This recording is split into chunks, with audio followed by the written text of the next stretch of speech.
You may remember we recently spoke to actor and comedian Dave Thomas, who was about to embark on a mission to Ukraine. Dave is now back home in Los Angeles, having had the experience of a lifetime, and he's here to share what he has learned. Dave, first of all, glad you're home safe and sound. How are you doing? I'm fine. The trip itself was horrible. I mean, the transportation to and from. That was probably the worst part of it. It was getting to Kyiv and getting home from Kyiv. But once I was there, it was fine. Well, we're going to hear all about the trip, and we're going to show some pictures as well of some of the people you met along the way. But first of all, remind us why you felt you needed to go in the first place. Well, first of all, it was a call from a friend, Andy Bain, who formed this charitable organization called the Ukrainian Freedom Fund, the UFF.org. And he's basically looking for donations to try and help the Ukrainian people, both civilian and soldiers.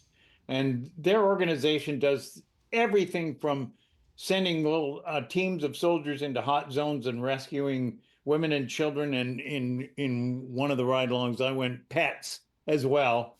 One of the ride-alongs I went on, and also providing medical aid and expertise to disarm unexploded ordnance that's in the rubble of a destroyed apartment building. Things like that. They're doing really valuable work. But what I discovered was a human story that I was hoping to find, but I didn't think that it would be just right there for me to just pick up. And what story was that? Amazing. What's that? What was the human story you picked up on that you didn't think you would see? Okay, so when I first arrived in Kyiv, I expected to see some signs of a war. You know what I mean? It's a city that's been under attack off and on for over a decade, and by the Russian onslaught. And instead, I saw people sitting at outdoor cafes sipping lattes, and students, lining up for classes at the local university. Shopkeepers putting out their wares for sale. I thought, well, wait, where's the war zone here? And it wasn't until I actually started to peel the layers back and talk to these people that I found out that they're waging a war of quiet resistance. They're waging a war that they call Vesuda de Dobre, which is everything is going to be all right. And they're trying to live their lives as normally as possible. Probably the best example of this that played out for me on this trip was I heard about a drone strike that happened in the night on a mall. And I went over to the mall to see the damage and destruction. And other than a hole in the side of the mall and the destruction of cars in an adjacent parking lot, inside the mall itself, there were very few signs of destruction. These people had started to put up glass that had been shattered. They put up cardboard walls to replace the walls that had been blown out. They were ready for business the next day without even a hiccup in the process of this drone attack. 3 drones attacked this mall. And I realized that these people are living with this war, and they've found a way to incorporate it into their daily lives, and that their real statement is this: everything is going to be all right. The dobre. That there's even a song that somebody has written about it. I forget the guy's name, but I listened to the song, and then I was talking to people as I went out and spoke to students and soldiers and comedians and everybody, and they all knew this song, and they all understood this quiet struggle that these people were waging, against this war that was destroying limbs, was blowing up buildings and houses, was taking lives, no question about that, but also was part of their lives, and they were incorporating it into their lives. So if I understand you, the story you found that you did not necessarily expect to find was one of incredible resilience. Is that it? That's exactly it. And I was so impressed with these people. And touched. I and humbled. I talked to a soldier who was a communications officer, and he'd lost both his legs in a targeted drone attack. This is something that they're doing now. The Russians have found that their cyber war and that their uh, propaganda and that their information that they're able to pull out, they can find out who the important people in the struggle are, target them in their cars, and blow them up. And they blew this guy up in his car, and he lost both of his legs. But he said to me, I met him in this bar and we talked, and he said they blew up the wrong half of me because I'm still in the struggle. And that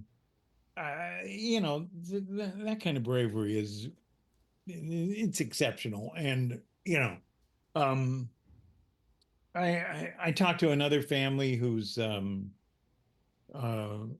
son had been captured by the Russians. He was in the Ukrainian military, and he was they had no word from him except word from a couple of his friends who managed to escape that he was being tortured. That's all they knew.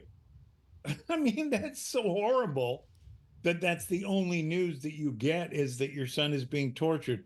So I talked to them and his wife, his young wife, and the two parents that were there, and they were very sad. And then there was another woman who was evacuating from Mariupol, and her husband was packing up to evacuate, and she looked out the window while he was packing the car, and he got shot in the head by snipers, and by Russian snipers, and she witnessed that. And she was telling me the story, and she's sitting there with her son, and she didn't cry, or she just told me this in a very matter-of-fact way. Obviously, she was stunned, but you know, some of these stories that I heard were heartbreaking, but also the way they were told was heartbreaking too. Hmm. That there was this courage and bravery that these people were demonstrating. I talked to one of the things the UFF is doing is they've got some Canadian military and American military advisors who are helping these people. I think I ran this down before I left, that they're trying to, provide on frontline medical training to deal with wounds, evacuation procedures to get people in and out. And they have these white vans. I actually went on a ride along to get some women and children out of a hot zone, and this squad of soldiers are called uh, the translation is the tornadoes, and that they have a patch, and they gave me a flag and a patch after the ride along. But I think we they may go have a into shot hot of these zones. guys. Hang on one What's that? second. Maybe is this the group you're talking about here? Yeah, this is the group. Yeah, that's the tornadoes right there. They're the tornadoes, And and their mission was to do what? they go into zones that the Russians have occupied, where there are Ukrainian civilians trapped, women and children, and in the case of this, a couple of pets, and they get them out. And sometimes sometimes they're under fire, and sometimes they're able to do it by stealth, but it's mostly by stealth. But I was just so impressed with these people. And they gave me a flak jacket and a helmet, and I said, look, if anything happens to me, just leave me in a ditch. I want people to find me with a flak jacket and helmet so that they can say Dave Thomas, comedian, died a hero for the Ukrainian cause. That became kind of a joke, that they would be giving, hey, do you want your flak jacket and helmet, Dave? Because it was pretty amazing. Yeah. Well, look, I've got a few more pictures here that I want to show. So let's go through some of these. Sheldon, if you would. Yes. Who's this woman that you're standing with here with all of the wreckage in the background? Okay, so this woman is the manager of the mall, which is to the right where there was the drone attack. And although the mall was already they had replaced some of the glass, a lot of it, and the walls with cardboard, the blast went into the parking lot, and you can see the cars behind that were damaged by the blast. And so I talked to her about it, and she heard about it she said around 1 a.m. And when she got there, a lot of the store owners were already there and had put up glass, and they were open for business as usual. It was pretty amazing. I think we've got another picture. This may be the same thing in the background. Here's you. Okay, yeah, that's one of the areas where the blast hit. You can see where it came out into the parking lot, and right behind me here is a basically the a white ash, which are the remains of the drone that blew up. And I got a photo. I don't know if it's in the pictures that you have of a little kid, of a Ukrainian kid playing in the ashes of a drone. It's just beyond belief, you know. We do have one more that you did send, and maybe you could tell us what this one is. Sheldon, let's bring the last one up. There we go. What's this? Okay, so this is inside. This is one of the places where in the mall where the blast hit, that they hadn't managed to get all the glass and cardboard up yet, but they were in the process of doing it. Gotcha. And this was early in the morning. I got there at about, I don't know, 9:30, something like that. And they were already in the process of well into having cleaned up. Got it. Dave, the people you talk to, do they want to make a deal with Russia to end this war?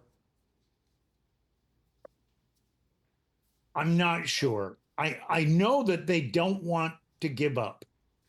That's part of the everything will be all right motto of it's not just everything will be all right, meaning one day the war will be over, but one day they'll have their sovereignty and they'll have their territory back that the Russians have taken from them. I can't honestly say that I was able to get a specific bead on who of the people wanted to yield territory to the Russians or whatnot. And that was not really the basis of what I was doing, because as I said to you before I went, I'm not a political science specialist. I'm not somebody who's one of these celebrities who's pretending to be an expert on the war. I wanted to get the human side of it. And so, you know, the specifics of any negotiations that might come out of what's going on with ending the war were not that wasn't what I was looking for. I was looking for, how are you coping? I talked to stand-up comedians to find out, you know, what they thought about whether Ukrainians had still the ability to laugh, and they do. And they said, we tried the Putin and Trump and Zelensky jokes at the beginning and nobody laughed. He said, it was only when we went to the personal stuff of their lives, of how this affects dating and how this affects, you know, personal hygiene, you know, when your bathroom is blown up and you don't have a toothbrush and things like that. It was pretty clear to me that they wanted to talk about normal life in their comedy, not about the specifics of the war. Right. And I thought that was pretty telling, you know. Well, tell me this. In our last minute here, you obviously went on what appears to have been the trip of a lifetime. You have returned to Los Angeles with a treasure trove of extraordinary memories. What do you think will stay with you from your time in Ukraine? Well, I think what'll stay with me is the kind of Steve, okay, there's a bunch of things that are going to stay with me. You know, I didn't get an opportunity to talk to you about these generals. This is a 2-star Air Force general who said to me, and a retired admiral in the United States Navy who said to me, my country has dropped the ball and we're not going to stand for that. So we're retired, but we're picking up the ball for these people. He said it was America's contract with Europe after World War II that we were the big guy in the block and we were going to help these people, and we still want to honor that contract. These guys were tough guys. These guys were soldiers, and these guys were American. And there's a Canadian general in there too that I spoke to and had the opportunity to sit beside at dinner.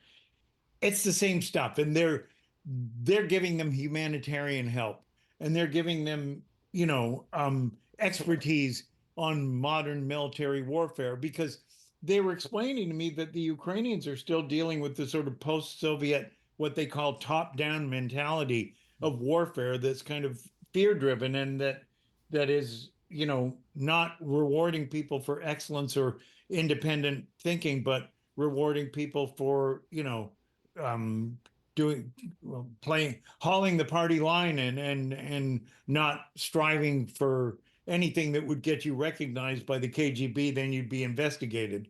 It's a very strange mentality that these Canadian and American advisors are trying to work with to get the Ukrainians up to speed to a more modern and sophisticated way of thinking. So there's that. And I looked at these guys like the guys at the end of the movie, The Wild Bunch, where they kind of look down the street and they go, that ain't right.